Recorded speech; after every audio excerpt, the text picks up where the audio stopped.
ہر عمل چونکہ ایک نتیجہ پیدا کرتا ہے اور نتیجہ اس کی طرف واپس پلٹایا جاتا ہے جہاں سے عمل شروع ہوتا ہے۔ اپنے اندر موجود اللہ تعالیٰ کی صفات کا لامتناہی علم جب تک کوئی شخص انر سیلف میں متزن نہیں ہوتا اس پر یہ اسرار نہیں کھلتے۔ بقول حضرت علامہ اقبال رحمۃ اللہ علیہ کے کہ اپنے من میں ڈوب کر پا جا سراغ زندگی، وہ سراغ زندگی ہمارے من کے اندر ڈوبنے سے ملے گا، اور من میں جھانکنے کے لیے ہمیں خارج کی دنیا سے کچھ دیر کے لیے تعلق منقطع کرنا پڑے گا، اور اگر خارج میں یکسو ہونا ہی ہے تو وہ اپنے مرشد کے واسطے سے رسول اللہ صلی اللہ علیہ وسلم کی طرف متوجہ ہونے سے یکسوئی ملتی ہے۔ اور جب یہ کیفیت انر سیلف میں منتقل ہو جائے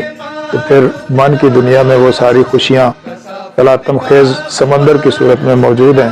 جنہیں کوئی بھی شخص حاصل کر سکتا ہے۔